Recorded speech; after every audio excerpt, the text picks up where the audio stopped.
gonna believe what I'm about to tell you. Hell, I still have trouble believing it myself, and I lived through it. But I've got the scars to prove it happened, and a destroyed cabin that used to be my winter sanctuary. This story takes place last February in the remote wilderness of Alaska, about 60 miles from the nearest town. I've been ice fishing up there for over 15 years, and I thought I knew every danger those frozen lakes could throw at me. I was dead wrong. I'm an experienced fisherman who's been making this solo trip to the same isolated lake for more years than I can count. It's the kind of place where you don't see another human soul for weeks at a time. That's exactly how I like it. The solitude, the peace, the way the winter silence wraps around you like a thick blanket. At least, that's how it used to feel before everything went to hell. The trip started like every other February expedition I'd made to this remote spot. I loaded up my truck with enough supplies for a week-long stay: food, gear, extra fuel, ammunition, and all the ice fishing equipment I'd need.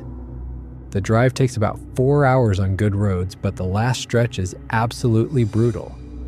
You need serious four-wheel drive capability just to make it up the winding forest road. And even then, you're constantly worried about sliding off into a ravine or getting stuck in a snowdrift.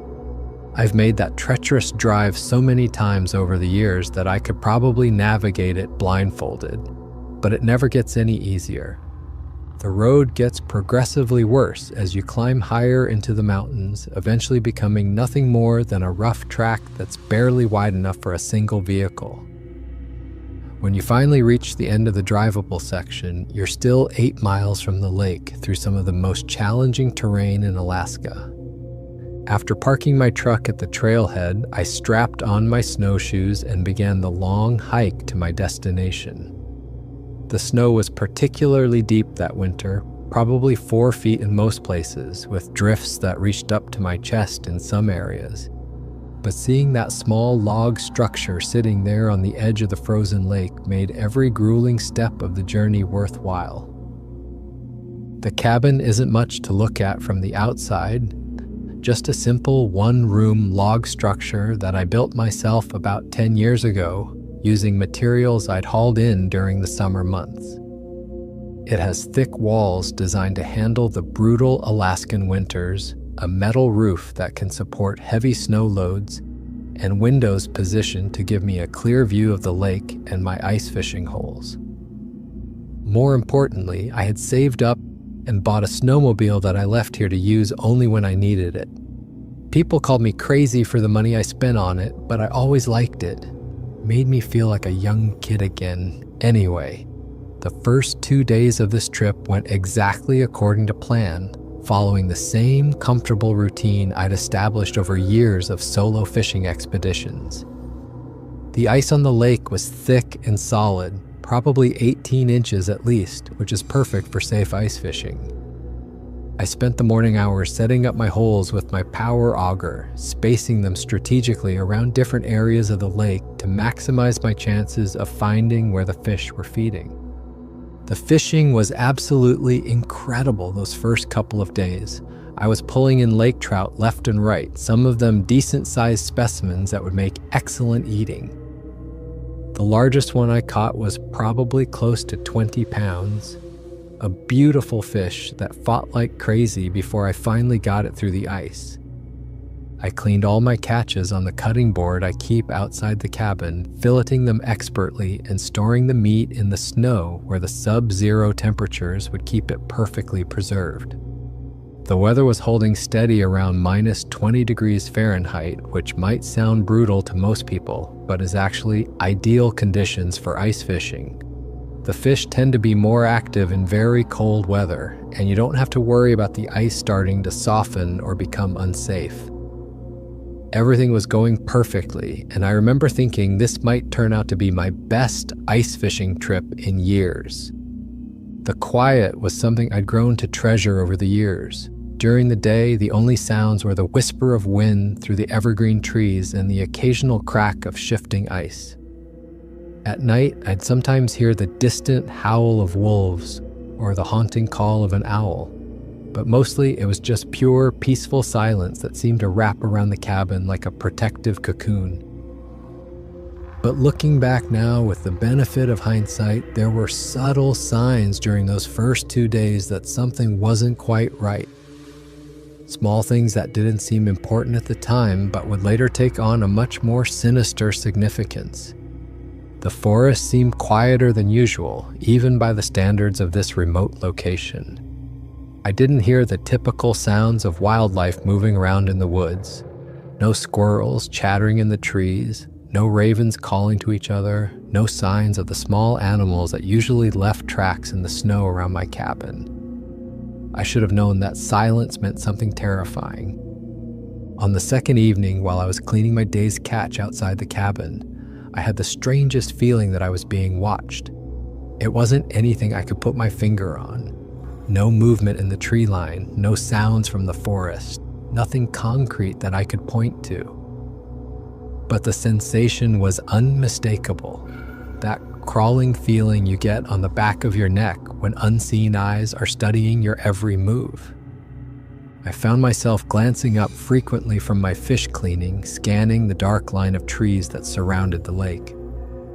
But I never saw anything out of the ordinary, just the same dense wall of evergreens that had been there for decades. I told myself it was just my imagination, the result of spending too much time alone in the wilderness. After all, this was exactly the kind of isolated environment where your mind could start playing tricks on you if you weren't careful.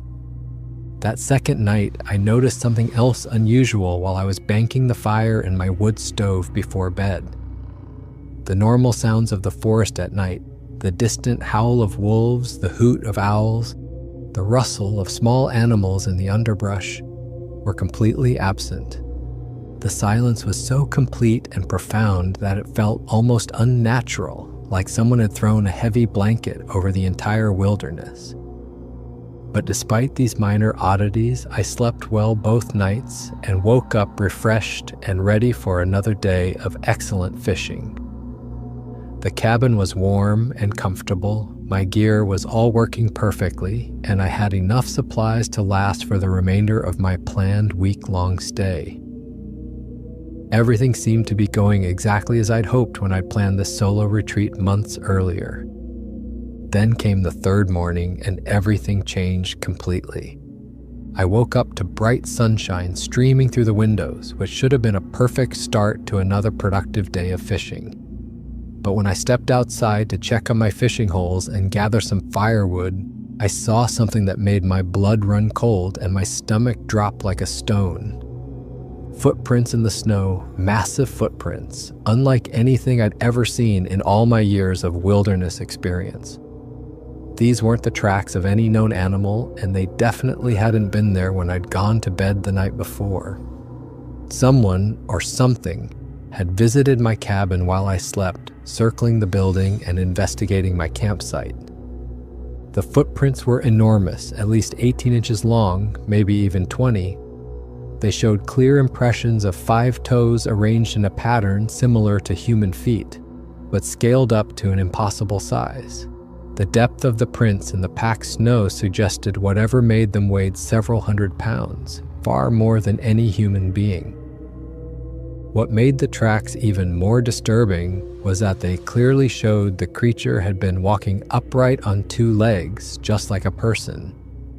The stride length between prints was incredible, probably 6 feet or more between steps, indicating something with extremely long legs and a height that must have been well over 8 feet tall.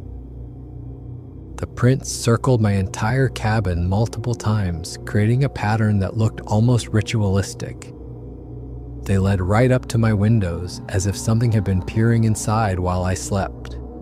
From there, the tracks wandered over to where I'd been cleaning fish, then to my woodpile, my snowmobile, even my outdoor supply cache. Whatever had made these prints had been conducting a thorough investigation of my campsite and equipment. Initially, I tried to convince myself that the tracks might belong to a large bear, even though bears should have been hibernating in February. But the more closely I examined the prints, the more obvious it became that no bear could have made them. Bears don't walk upright for extended distances, and their paw prints look nothing like these clear toe impressions in the snow. As I followed the trail of prints around my cabin, I started noticing other disturbing signs. My sled had been moved from where I'd left it the evening before. Not far, just repositioned slightly, as if something had been examining it with curious hands. The fish I'd cleaned and left outside in a snowbank were gone, every single one of them, including some that had been buried fairly deep.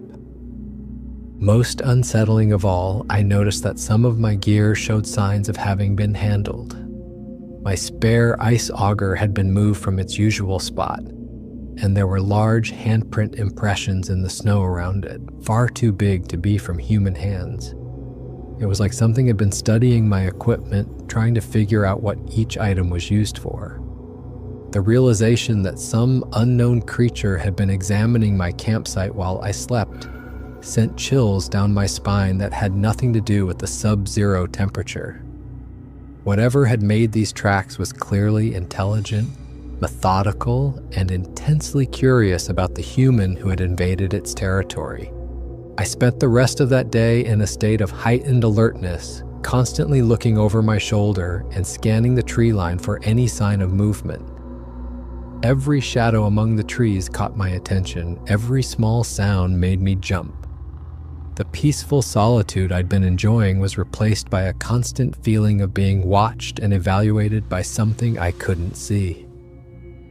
Despite my growing unease, I tried to maintain some semblance of my normal routine. I checked my fishing holes and dropped my lines, though I found it difficult to concentrate on fishing when I felt like I was being studied by invisible eyes. The feeling of being watched was so intense at times that it felt like a physical weight pressing down on me. As the day progressed, I started noticing more subtle signs that something was monitoring my activities. Occasionally, I'd catch a glimpse of movement in my peripheral vision, but when I turned to look directly, there would be nothing there except trees and shadows. Sometimes I'd hear a branch snap in the forest, but the sound would be isolated and brief, not like the continuous noise of an animal moving through the woods. The strangest thing was the way the silence would suddenly become even more profound at certain moments, as if every living thing in the forest had stopped moving and was holding its breath. These periods of absolute quiet would last for several minutes at a time before gradually returning to the normal background sounds of wind and shifting snow.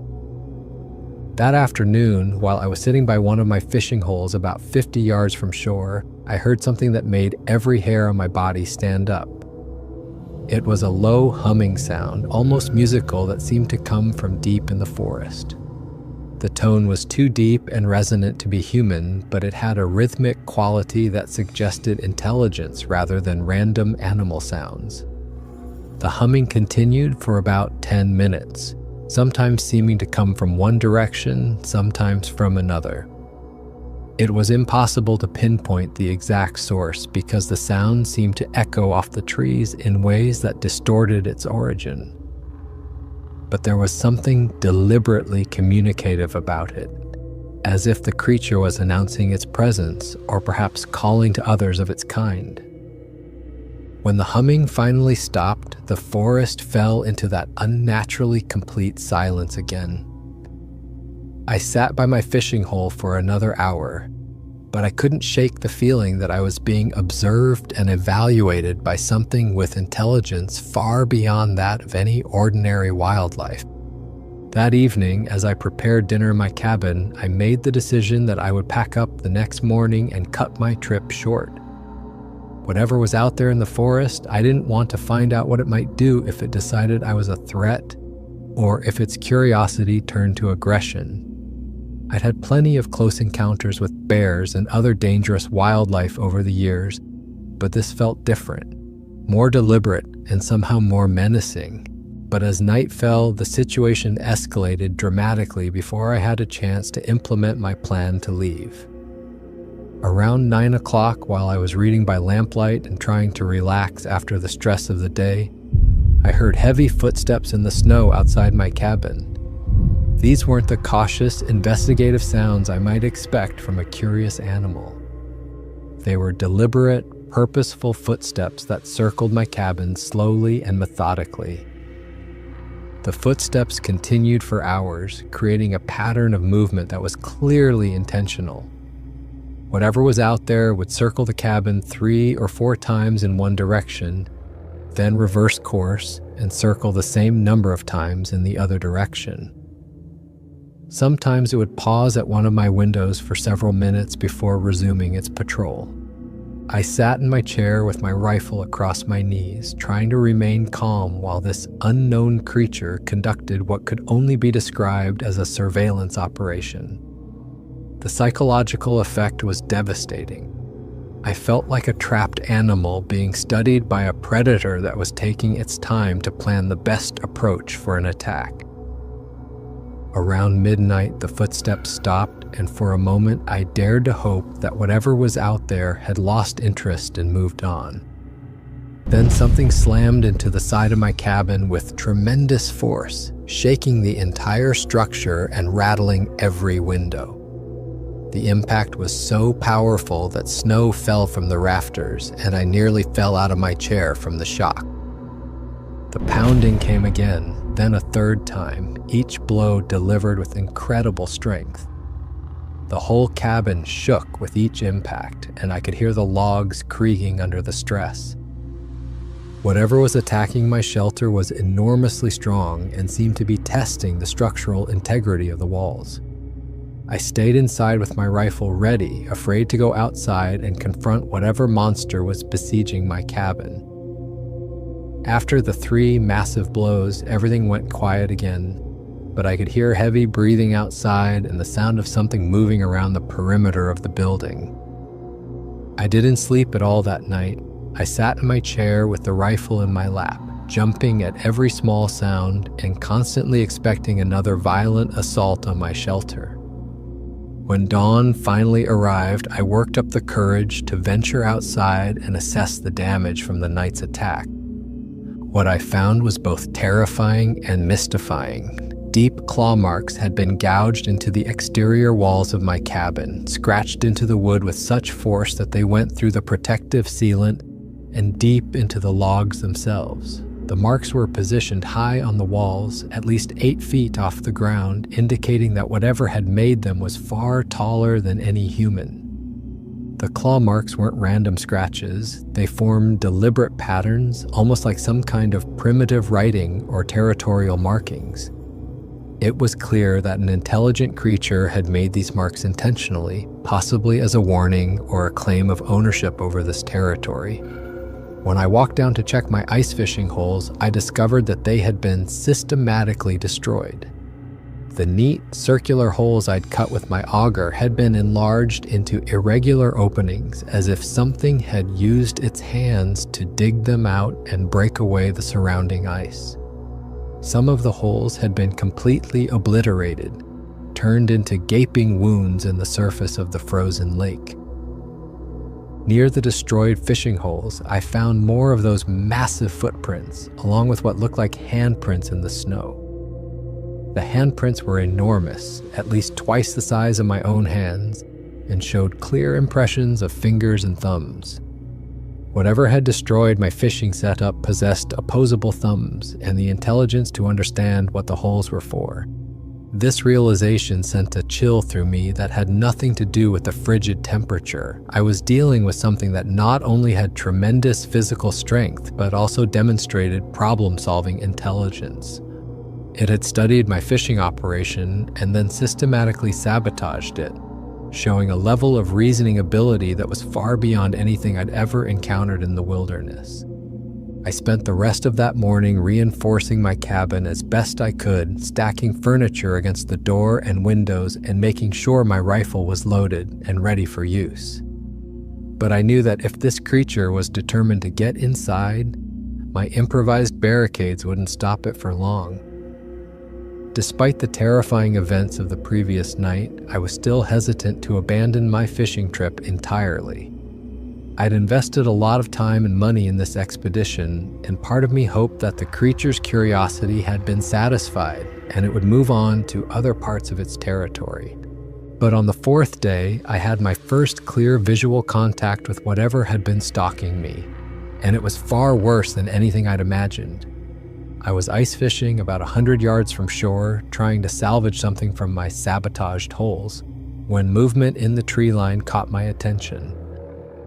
At first, I thought it might be a polar bear, a large white shape moving between the dark trunks of the evergreen trees. But polar bears don't venture this far inland, and as I watched more closely, I realized this creature was walking completely upright like a human being. The thing was absolutely massive, easily 8 feet tall and powerfully built, covered from head to toe in thick white fur that made it nearly invisible against the snowy background.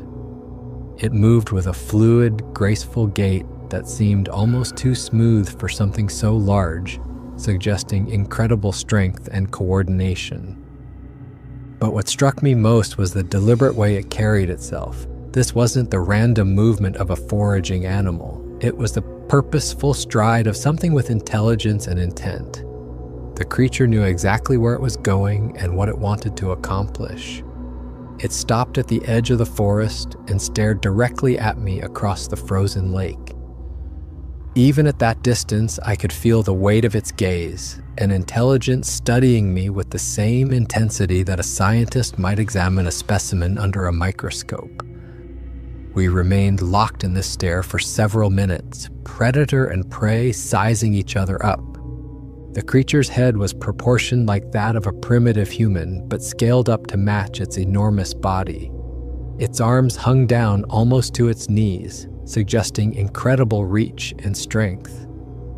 Even from a distance, there was something unmistakably menacing about its posture and the way it held itself. After what felt like an eternity, the creature turned and melted back into the forest with surprising stealth for something so large. But I knew it hadn't gone far. I could feel it continuing to watch me from the concealment of the trees, tracking my every movement and probably planning its next approach. That afternoon, I made the decision to pack up and leave immediately. I'd seen enough to know that I was dealing with something far beyond my ability to handle, a creature that posed a genuine threat to my survival. But as I was loading my essential gear, the weather took a turn that trapped me for at least one more night.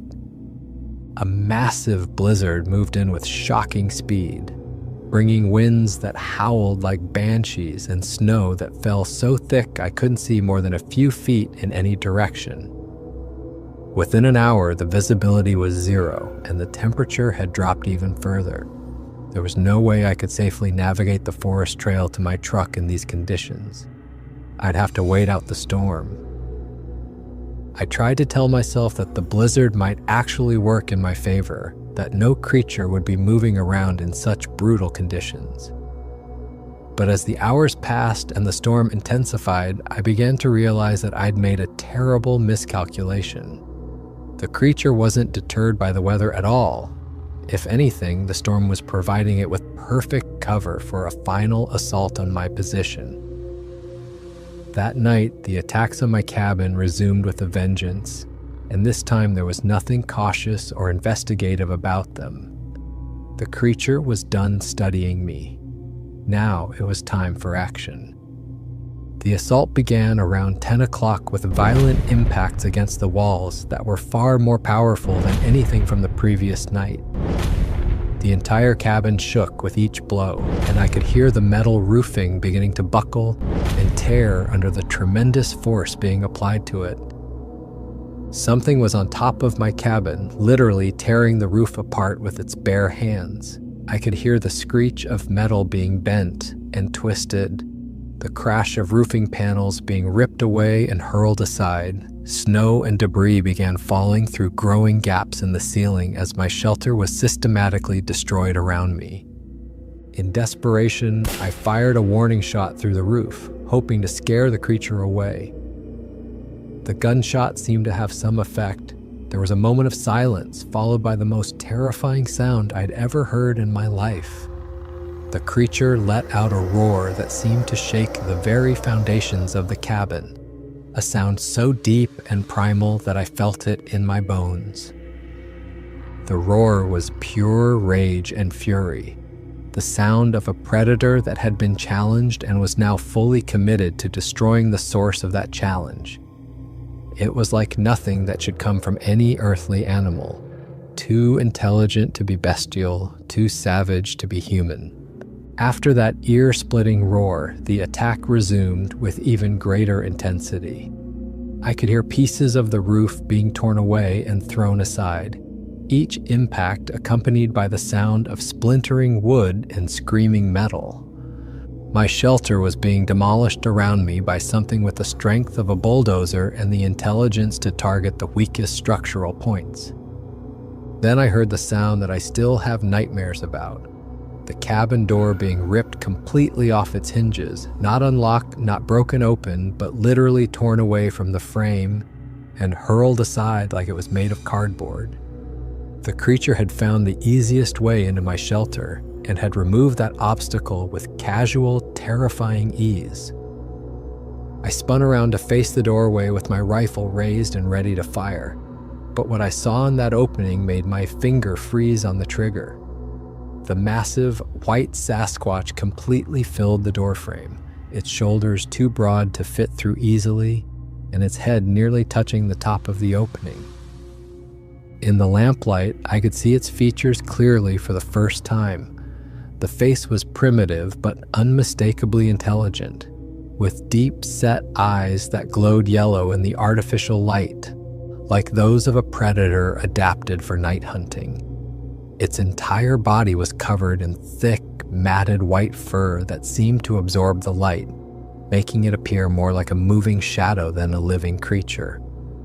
The Sasquatch's arms were incredibly long and powerful, hanging down almost to its knees and ending in hands that were clearly designed for grasping and tearing. Even in my terrified state, I could see that this was a creature perfectly adapted for survival in the harshest environments, an apex predator that had evolved specifically for hunting in the frozen wilderness. It looked at me for a moment with those terrible yellow eyes, and I could see an intelligence there that was far beyond anything I'd expected. This wasn't some mindless beast driven by instinct. It was a thinking, reasoning creature that understood exactly what it was doing and what it intended to accomplish. Then it let out another one of those bone-chilling roars and lunged into the cabin with shocking speed for something so massive. I barely had time to react before the creature was upon me. Its enormous hand swiped at me with claws that caught the lamplight like curved knives, and I felt them tear through my heavy winter coat and into the skin beneath. The force of the blow was incredible. It knocked me sideways into the wall so hard that my vision exploded with stars. Somehow, I managed to hold on to my rifle even as I was thrown across the small space. The Sasquatch grabbed me with both hands, its grip so powerful that I thought my ribs might crack under the pressure. For a moment, I was certain it was going to tear me apart right there. Instead, it lifted me completely off my feet like I weighed nothing and hurled me across the cabin. I crashed into the far wall with such force that I heard something crack. Whether it was the wall or one of my bones, I couldn't tell. But somehow I remained conscious and still had my rifle in my hands. The creature advanced toward me with deliberate, predatory steps, its yellow eyes fixed on mine with unmistakable intent. I knew I had only seconds before it would finish what it had started, and my only chance was to get to some kind of defensible position where I might be able to use my weapon effectively. I scrambled backward until I reached the bathroom door, then dove inside and slammed it shut behind me. My hands were shaking so badly from fear and adrenaline that I could barely turn the lock, but I managed to secure the door just as something massive crashed into it from the other side. The bathroom was tiny, barely large enough to turn around in, but it had the advantage of being the most defensible space in the cabin. I immediately began pushing furniture against the door, starting with the small dresser and adding everything else I could move, including the toilet tank lid and even my spare boots. Outside, the Sasquatch was systematically trying to break down the door with the same methodical approach it had used to destroy the roof. Each impact shook the entire doorframe and sent vibrations through the floor beneath my feet. I could hear the wood beginning to splinter under the repeated blows. The creature was incredibly strong, but it seemed to understand that rushing the door would be less effective than wearing it down gradually. It would deliver a series of powerful blows, then pause to assess the damage before resuming the assault. This patient, intelligent approach was somehow more terrifying than mindless rage would have been. As the door began to weaken under the constant punishment, small gaps started appearing where pieces of wood had been knocked loose. Through one of these openings, I caught a glimpse of the creature's face, and the savage fury in those yellow eyes nearly made me lose consciousness from sheer terror. The Sasquatch looked absolutely ferocious, its lips pulled back to reveal teeth that were clearly designed for tearing flesh. Its breathing was heavy and labored from the exertion of breaking down my defenses, each exhale visible as steam in the freezing air that was now pouring into the cabin through the destroyed roof. Seeing that gap in the splintering door gave me an idea. I aimed my rifle at the opening and waited for the creature to position itself for another assault. When I had a clear shot at what appeared to be its thigh, I squeezed the trigger. The rifle shot was deafeningly loud in the confined space of the bathroom, and the bullet found its mark. The Sasquatch let out a roar of pain and fury that was even more intense than its previous vocalizations. I could hear it stumbling backward, apparently staggered by the wound. But the respite was brief. Within seconds, the creature resumed its assault on the door with even greater determination than before. If anything, wounding it had only made it more angry and more committed to reaching me. The impacts on the door became more frequent and more violent. I fired a second shot through another gap in the deteriorating door, and again I heard the creature roar in pain. This time I was sure I'd hit it somewhere in the upper body, possibly the chest or shoulder. But once again, the wound only seemed to enrage it further rather than driving it away. The door was rapidly disintegrating under the constant assault, and I knew it would only be a matter of minutes before the creature broke through completely. My makeshift barricade of furniture wouldn't slow it down for more than a few seconds once the door was gone.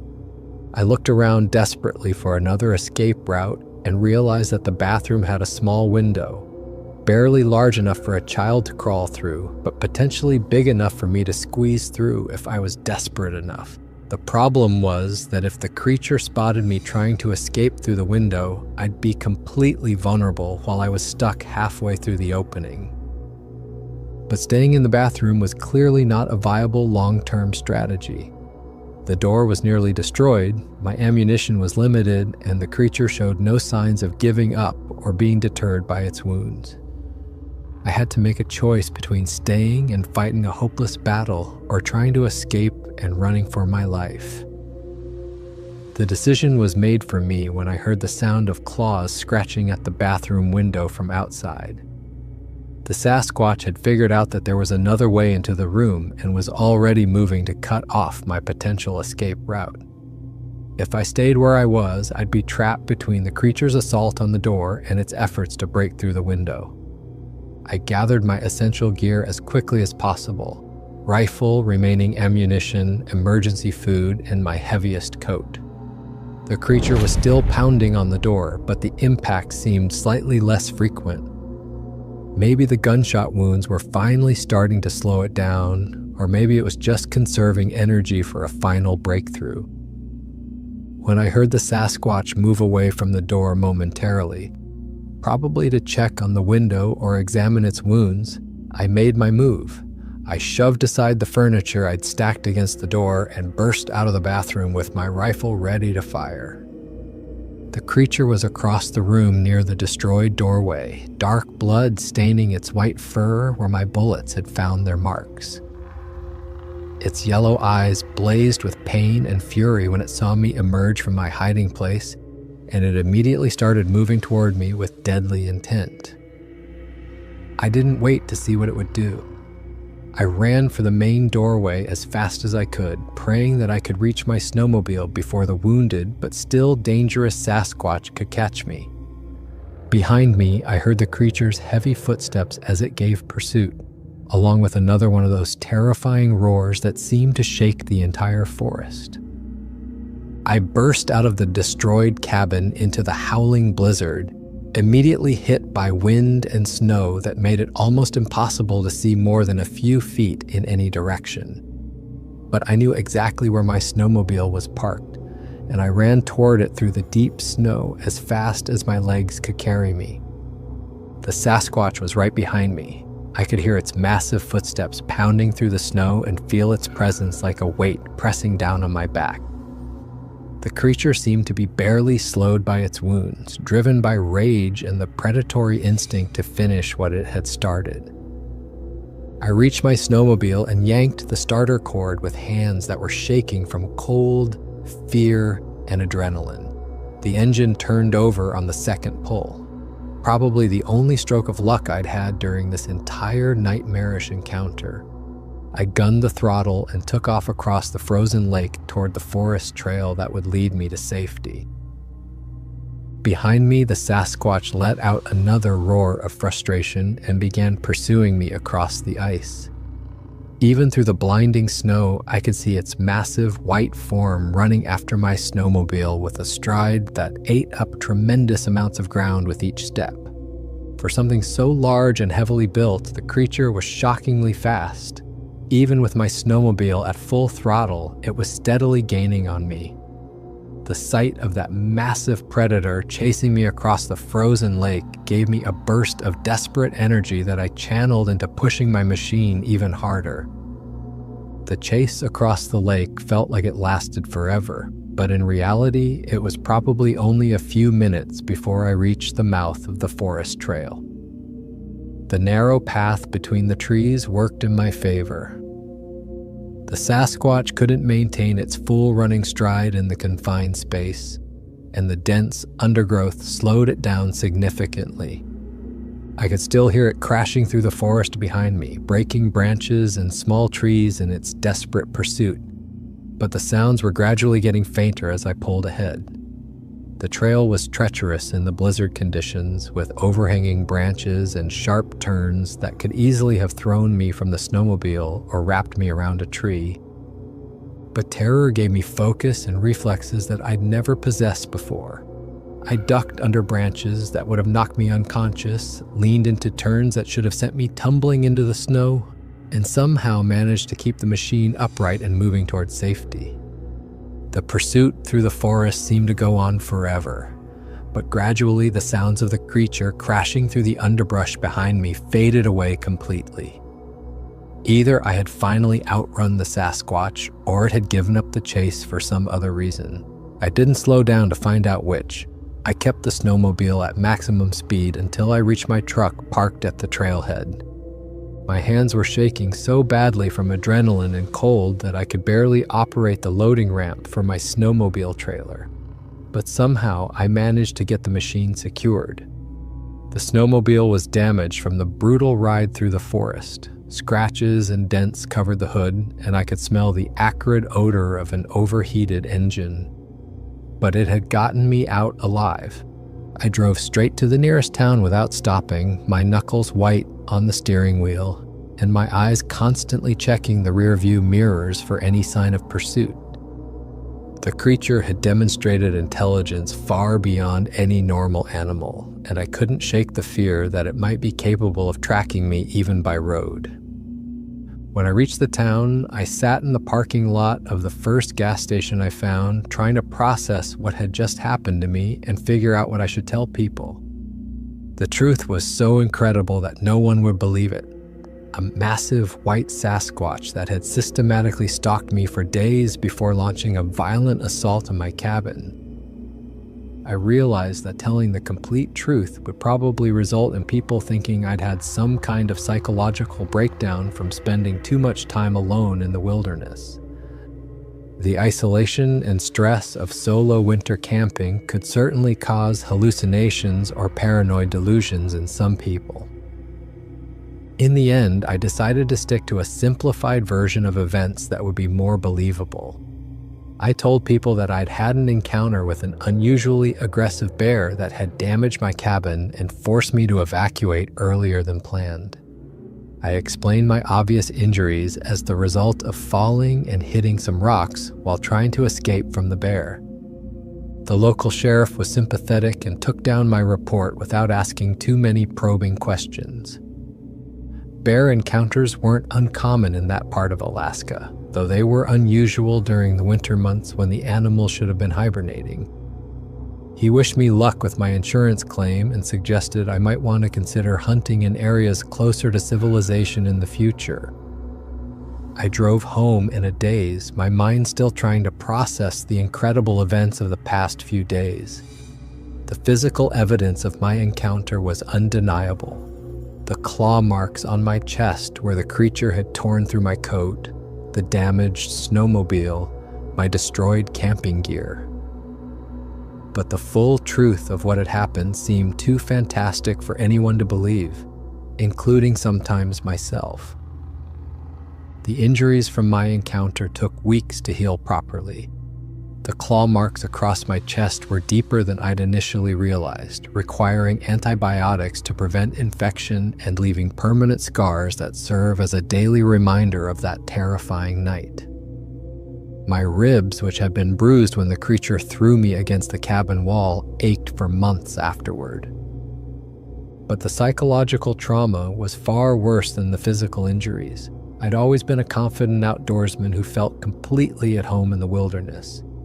But now I found myself afraid to go camping alone or even to venture too far from civilization. The knowledge that something like that creature existed out there, possibly still hunting in those remote mountains, had fundamentally changed how I viewed the natural world.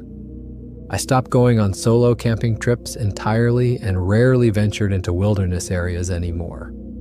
My friends and family noticed the change in my behavior and expressed concern about my apparent loss of interest in the outdoor activities that had once been such an important part of my life. But I couldn't explain that my relationship with the wilderness had been fundamentally altered by the knowledge that we share this planet with intelligent beings that science doesn't recognize.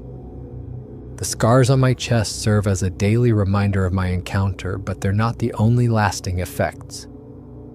I've developed what my doctor calls hypervigilance, an inability to fully relax or let my guard down, especially in outdoor settings. I find myself constantly scanning my surroundings for potential threats and jumping at unexpected sounds. Sleep problems have persisted long after the initial trauma. I still wake up some nights convinced that I can hear heavy breathing outside my windows, or the sound of something large moving around my property. Rational thought tells me that the creature has no reason to track me down in civilization, but the primitive part of my brain remains convinced that I'm still being hunted. I've tried therapy to deal with the psychological aftermath of my experience, but it's difficult to work through trauma when you can't fully explain what happened without sounding delusional.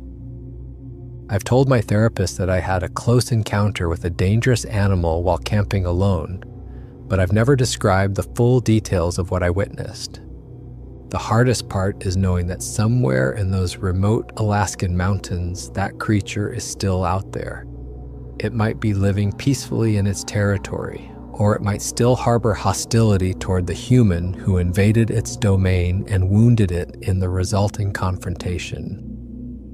There's no way for me to know whether our conflict ended when I escaped, or whether it's still waiting for an opportunity to finish what it started.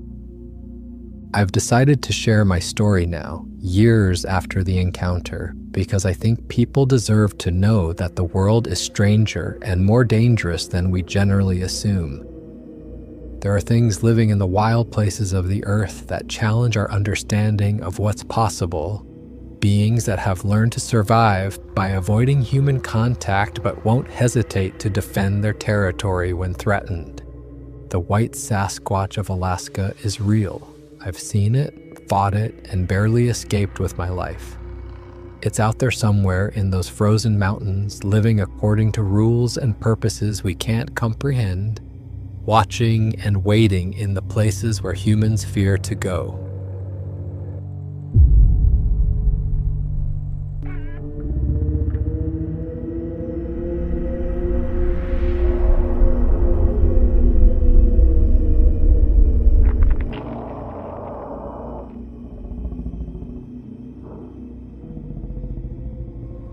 What I'm about to tell you happened 25 years ago in the remote wilderness of the Appalachian Mountains, and I've never spoken publicly about it until now. The official report classified it as a bear attack. 3 men mauled and killed by a rogue black bear in March of 2000. The authorities put down an innocent bear, held a press conference, and closed the case. But I was there. I saw what really happened that night, and it wasn't a bear that hunted my friends through those ancient woods like prey animals. It was something far worse, something that should have remained buried in the folklore of mountain communities, whispered around campfires as nothing more than legend. My name is Larry, and I'm the sole survivor of what the media dubbed the Dolly Sods incident. For 2.5 decades, I've carried the weight of that night. The screams of my friends echoing in my dreams, the image of that massive silhouette burned into my memory. The trail camera footage exists. I've seen it with my own eyes, but it disappeared into some government file cabinet dismissed as an elaborate hoax. They painted me as either a liar or a murderer, and for years I wondered which was worse.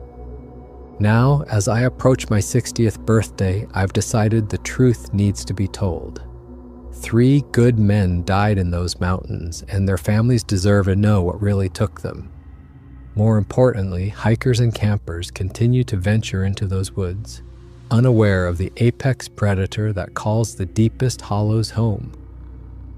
What stalked us wasn't driven by hunger or territorial instinct. It was something far more calculated, more intelligent, and infinitely more terrifying.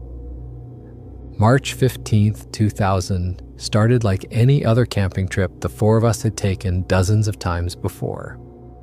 We were all in our mid-30s, childhood friends from the coal mining town of Davis, West Virginia, who'd managed to maintain our friendship despite careers and families pulling us in different directions. Every spring, without fail, we'd pack our gear and head deep into the Monongahela National Forest for what we called Man Week. 5 days of hiking, fishing, drinking beer, and pretending we were still the teenagers who used to explore every creek and ridge in Tucker County. Rick was our unofficial leader, a park ranger who knew the backcountry like his own backyard. He'd picked our campsite, a secluded clearing near Dolly Sod's wilderness, accessible only by a forgotten logging road that required 4-wheel drive and nerves of steel.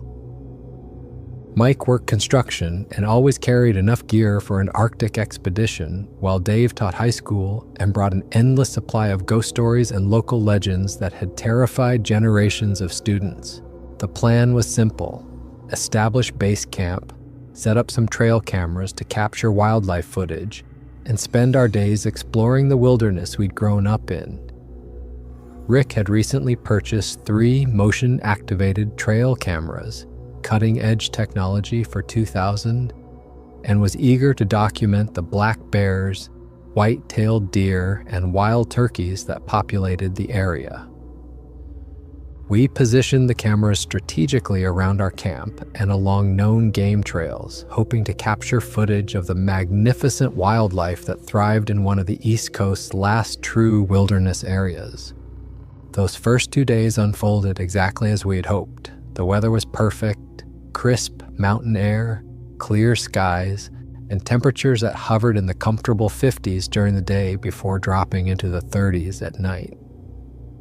We hiked familiar trails, fished the crystalline streams that tumbled down from the high country, and cooked simple meals over our camp stove while sharing stories and catching up on the months that had passed since our last gathering. The trail cameras became a source of constant entertainment. Every evening, we'd eagerly check the footage from the previous 24 hours, fast-forwarding through hours of empty forest before finding brief clips of squirrels, chipmunks, and the occasional white-tailed deer picking its way delicately through our campsite. Rick was particularly excited about one sequence that showed a massive bull elk, a rare sight in West Virginia, drinking from the creek just 50 yards from our tents. On our third night, as we sat around the crackling campfire with the vast darkness of the wilderness pressing in around us, Dave began telling the kind of stories that had made him legendary among his students. He started with familiar local legends: the Mothman of Point Pleasant, the Beast of Bladenboro, tales of phantom hitchhikers on lonely mountain roads. But as the fire burned lower and the shadows grew longer, his stories took on a more personal tone. He told us about his grandfather, a man who'd logged these same mountains in the 1940s, back when the woods were even wilder and more remote than they were now. The old man had sworn that something lived in the deepest hollows, something that walked upright like a man but possessed the strength of 10 men and the cunning of a predator that had never known fear of humans. Logging crews would find massive footprints in the mud, trees twisted and broken in ways that defied natural explanation, and campsites destroyed with a violence that no known animal could inflict. Dave's grandfather had told him about the vocalizations, howls, and screams that echoed through the mountains on moonless nights, sounds that were almost human but carried an undertone of something primal and alien. The loggers had a name for whatever made those sounds, the Shadow Walker, because it seemed to move through the forest without ever being seen, leaving only destruction and terror in its wake. As Dave spoke, I found myself listening more intently to the sounds of the forest around us. The usual nighttime chorus of crickets and tree frogs seemed muted, as if the very woods were holding their breath. An owl hooted somewhere in the distance, but the call sounded hollow and wrong somehow, echoing off the mountainsides in a way that made the hair on my arms stand up. Rick, ever the skeptical park ranger, dismissed the stories with good-natured ribbing about Dave's overactive imagination. But even as he laughed, I noticed he kept glancing toward the tree line, and when he got up to add wood to the fire, he grabbed his flashlight and swept its beam across the darkness beyond our small circle of light. Mike was uncharacteristically quiet, staring into the flames with a troubled expression. When Dave finally finished his tale and we began preparing for bed, Mike mentioned almost casually that he'd heard something moving around the perimeter of our camp the previous night. Footsteps that seemed too heavy and deliberate to belong to any animal he was familiar with. The fourth night brought a change in the atmosphere that was subtle but unmistakable. The temperature dropped more sharply than the weather forecast had predicted, and a thick mist began rising from the creek, creating ghostly tendrils that drifted between the trees like searching fingers. More troubling was the absolute silence that settled over the forest as soon as the sun disappeared behind the western ridgeline. We'd grown accustomed to the nighttime symphony of the wilderness, the rustle of small animals in the underbrush, the distant cry of coyotes, the gentle whisper of wind through the pines. But this night brought an oppressive quiet that felt unnatural, as if every living creature in the forest had simultaneously decided to hold its breath and wait. Around 10 o'clock, as we sat around the dying embers of our campfire, the first vocalization drifted down from the ridgeline above our camp. It started as a low moan, almost human in quality, that seemed to resonate from somewhere deep in the chest of whatever had made it. The sound lasted for perhaps 10 seconds before fading into the mist, leaving us staring at each other with uncertainty. Rick was the first to speak, suggesting it might be a black bear, though his voice carried none of the confidence I'd grown accustomed to hearing from him when he identified wildlife sounds. Dave muttered something about his grandfather's stories, while Mike simply shook his head and began banking the fire with unusual urgency. 20 minutes later, the vocalization came again, but this time it seemed closer, much closer. The mournful wail rose from somewhere in the darkness beyond our camp, echoing off the surrounding ridges in a way that made it impossible to pinpoint the source. But what made my blood run cold wasn't the sound itself, it was the intelligence behind it. This wasn't the random call of an animal, there was a pattern to it, a cadence that suggested communication or perhaps even a form of primitive language. Throughout the night, the vocalizations continued at irregular intervals. Sometimes they came from the north, sometimes from the south, creating the unsettling impression that whatever was making them was moving through the forest in a wide circle around our camp. None of us slept well that night, and when morning finally came, we were all hollow-eyed and jumpy. The trail cameras from that night showed only the usual parade of small wildlife: squirrels, raccoons, a fox that appeared briefly at the edge of one frame. Whatever had been calling to us from the darkness had managed to avoid every motion sensor we'd strategically placed around our campsite. By the fifth day, the easy camaraderie that had characterized our trip was beginning to fray. We were all tired from poor sleep, and the unexplained sounds had left us on edge in ways that none of us wanted to admit out loud. Rick maintained his rational, scientific approach, insisting that everything we'd heard could be explained by known wildlife behavior and the acoustic properties of the mountain terrain. But I caught him checking and rechecking his GPS unit, and he'd begun carrying his radio everywhere, trying unsuccessfully to raise the ranger station on the emergency frequency. Dave had grown increasingly quiet, spending long periods staring into the forest with a troubled expression. When I asked him about it, he mentioned that his grandfather had described similar vocalizations, sounds that the old loggers had learned to recognize as a warning that they were no longer welcome in a particular area. Mike took a more practical approach to his growing unease, insisting that we move our camp to a more open area where we'd have better visibility and multiple escape routes. But Rick argued that we only had 2 days left, and relocating would eat up most of our remaining time. In the end, we compromised by moving our tents closer together and establishing a watch rotation for the night. That evening's check of the trail cameras revealed something that made us all pause. One of the cameras, positioned on a game trail about 100 yards north of our camp, had captured a sequence of images that defied easy explanation. The first frame showed the familiar empty trail, dappled with late afternoon sunlight. The second frame, taken just 2 minutes later, showed what appeared to be a shadow at the very edge of the field of view. A dark shape that seemed too large and the wrong proportions to be any animal we could identify. But it was the third frame that made us fall silent. The shadow had moved closer to the camera, and while the image was still frustratingly unclear, there was no mistaking the bipedal posture of whatever had triggered the motion sensor. The shape was massive, easily 7 or 8 feet tall, with shoulders that seemed impossibly broad and arms that hung nearly to its knees. Rick studied the images for a long time before declaring them inconclusive. The lighting was poor, he argued, and the camera's resolution wasn't sufficient to make a definitive identification. It could be anything: a bear rearing up on its hind legs, a person in heavy clothing, even a trick of shadow and vegetation that created the illusion of something that wasn't really there. But privately, I wasn't convinced by his explanations. There was something about the posture of the figure in those images, something about the way it seemed to be studying the camera itself, that suggested an intelligence and awareness that no bear possessed. Our last night in the wilderness arrived with a sense of foreboding that none of us could shake.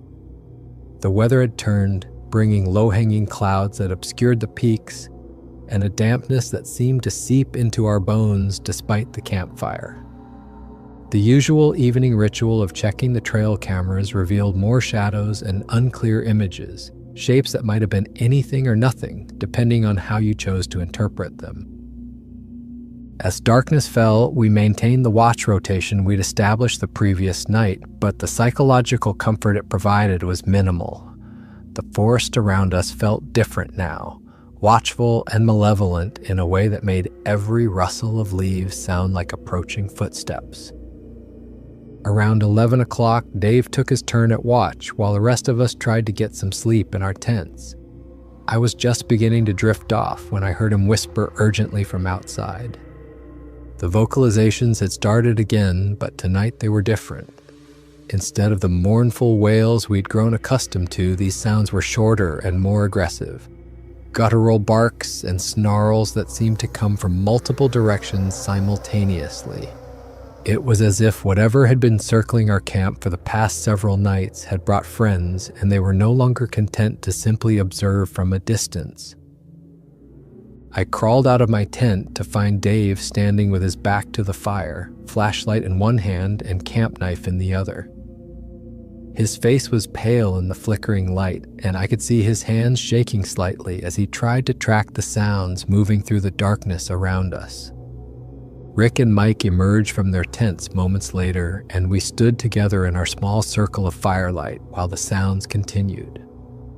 The vocalizations seemed to be moving closer, and there was something coordinated about them, a pattern that suggested communication between multiple creatures as they maneuvered through the forest.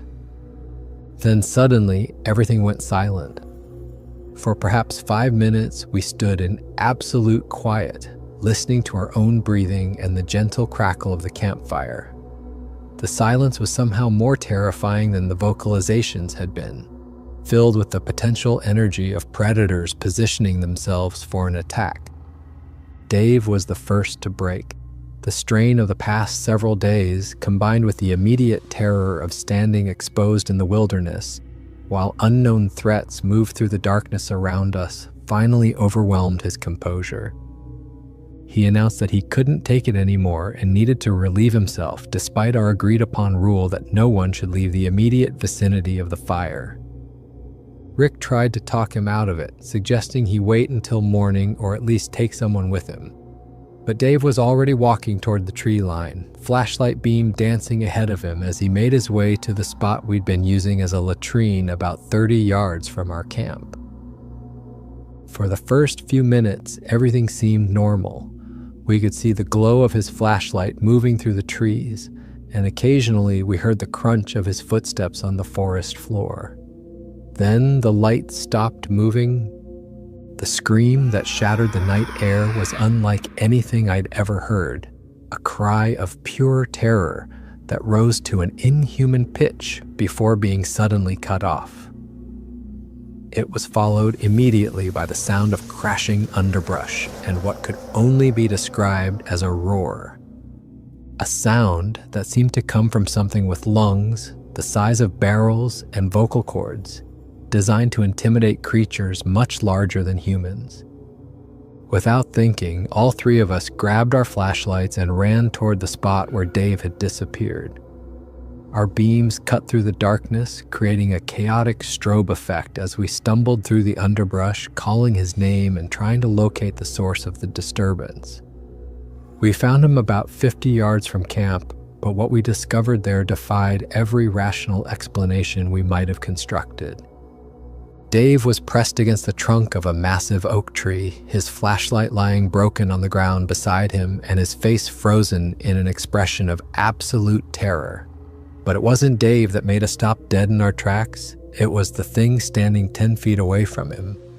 The creature was enormous, easily 8 feet tall and covered in dark hair that seemed to absorb our flashlight beams rather than reflect them. Its shoulders were impossibly broad, and its arms hung nearly to its knees, ending in hands that looked capable of crushing a man's skull without effort. But it was the face that will haunt me for the rest of my life. unmistakably humanoid but primitive and alien, with eyes that reflected our lights like mirrors, and seemed to hold an intelligence that was both ancient and utterly inhuman. For perhaps 5 seconds, we stood frozen in a tableau of mutual recognition. The creature studied us with what I can only describe as curiosity, its massive head tilting slightly as it evaluated these new additions to its hunting ground. I had the distinct impression that it was making some kind of calculation, weighing its options and deciding how to proceed. Then Mike made the decision that doomed us all. Whether driven by instinct or panic, he turned and ran. The moment Mike's feet hit the ground in flight, everything changed. The creature's posture shifted from curious observation to predatory intent, and it released a roar that seemed to shake the very ground beneath our feet. But more terrifying than the sound was what happened next. Answering calls began echoing from the darkness around us, coming from at least 3 different directions. Rick grabbed Dave and began pulling him away from the tree, but I was already running. Some primitive part of my brain had recognized the situation for what it was. We weren't dealing with a single creature defending its territory, but with a coordinated pack of apex predators that had been stalking us for days, learning our patterns and waiting for the perfect moment to strike. What followed was the most terrifying 15 minutes of my life. The forest became a maze of shadows and screams as my friends and I were systematically hunted through terrain that our pursuers knew far better than we ever could. The creatures, and I was now certain there were at least 4 of them, moved through the darkness with a coordination that spoke of intelligence and planning.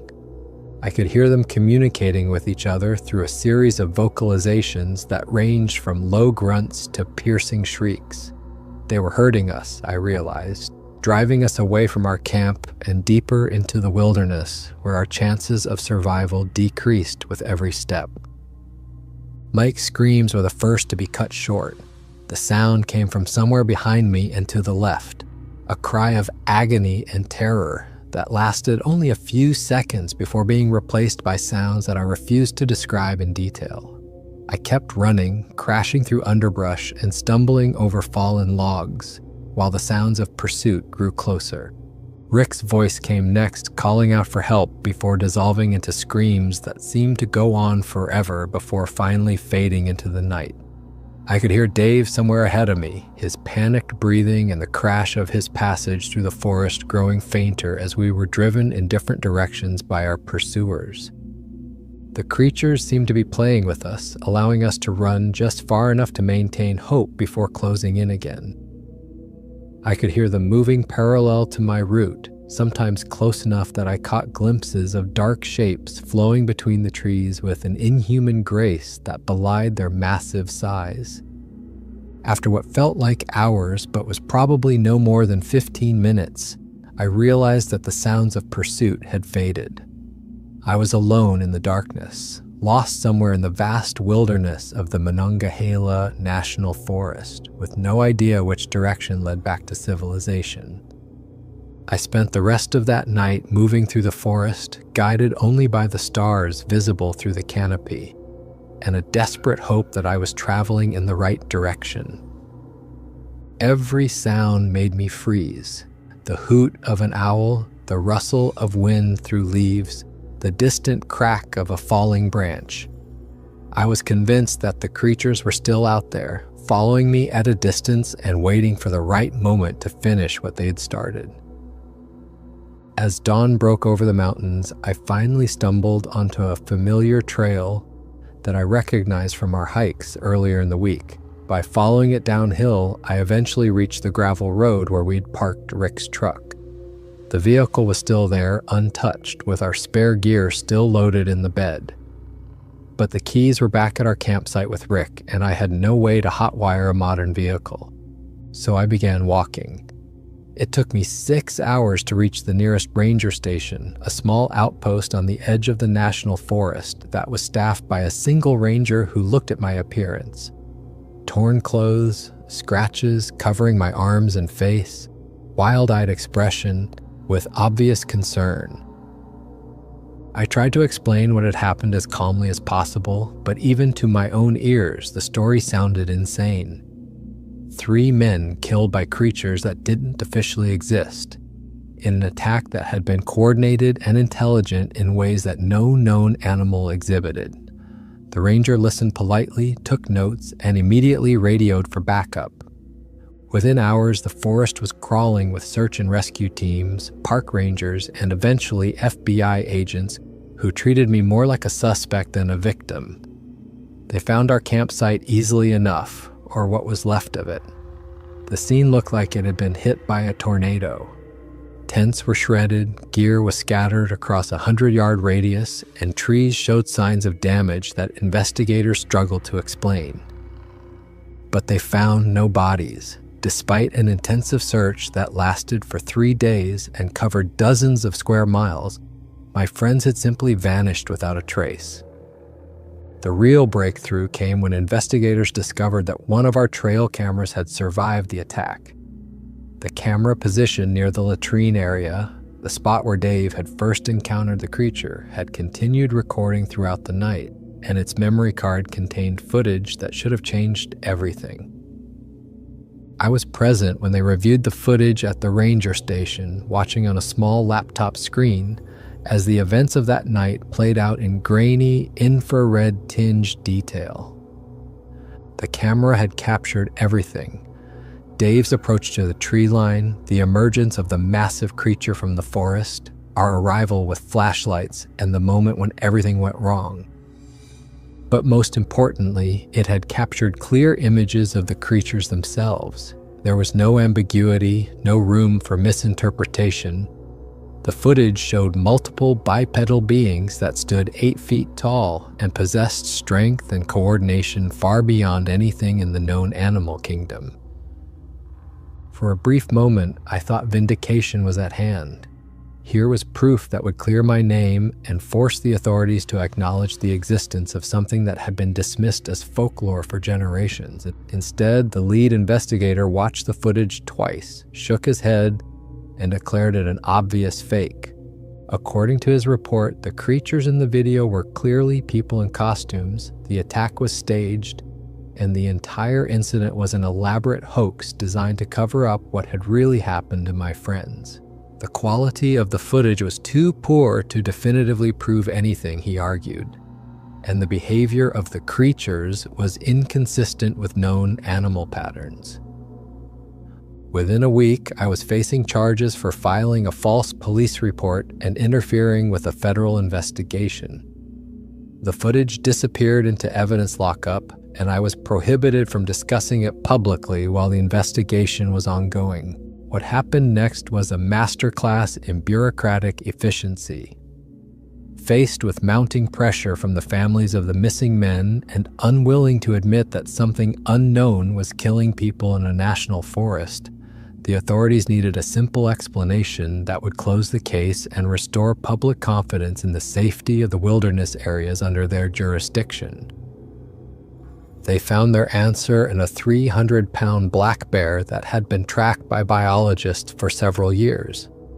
The bear had shown increasingly aggressive behavior toward humans, they claimed, and had likely attacked our group when we surprised it near our campsite. The fact that no bodies had been recovered was explained by the bear's habit of dragging its kills to a secluded den site for consumption. A week after my friends disappeared, the bear was located and killed by park rangers.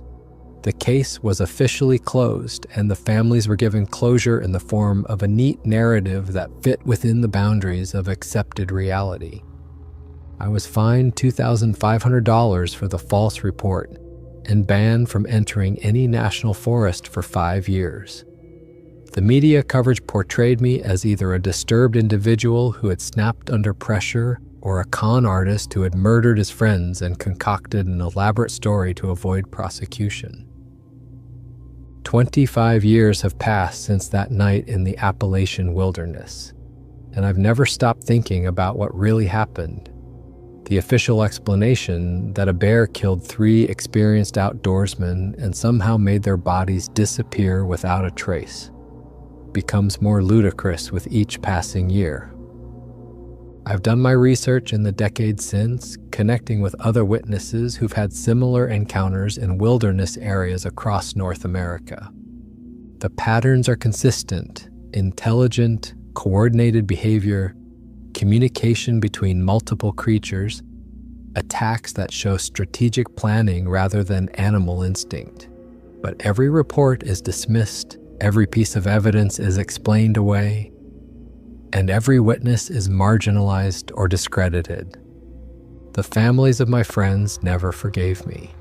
Despite the lack of evidence linking me to their disappearance, they remain convinced that I had somehow orchestrated the whole thing. Rick's wife moved away from Davis within a year of the incident. Mike's parents refused to speak to me until the day they died. Dave's sister still crosses the street when she sees me in town. I understand their need to blame someone, to have a human face to attach to their grief. The alternative, accepting that their loved ones were killed by something that science refuses to acknowledge, is harder to live with than the comfortable fiction of human evil. The Dolly Sods area remains a popular destination for hikers and campers, and the Park Service has never issued any special warnings about the potential dangers that lurk in its most remote corners. Every year, a few people go missing in the vast wilderness of the Monongahela National Forest.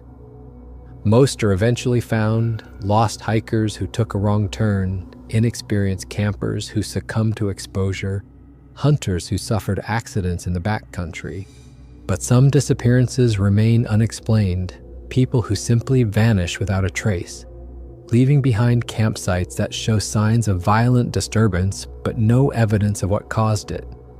The official explanations vary: bear attacks, falls into hidden ravines, disorientation leading to fatal exposure. The pattern is always the same: find a rational explanation, close the case, and move on. I've kept track of these incidents over the years, noting the similarities to what happened to my friends: remote locations, experienced outdoorsmen, signs of struggle, but no bodies recovered. Each time I've considered coming forward with my story, but the memory of how I was treated in 2000 has kept me silent.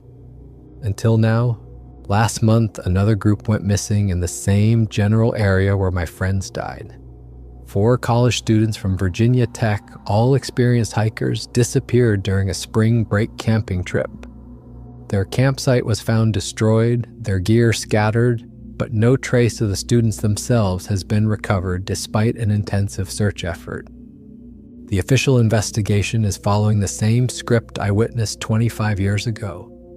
Wildlife experts are speculating about an aggressive bear, search teams are combing the forest for bodies that will never be found, and the families are being fed the same comfortable lies about natural causes and unfortunate accidents.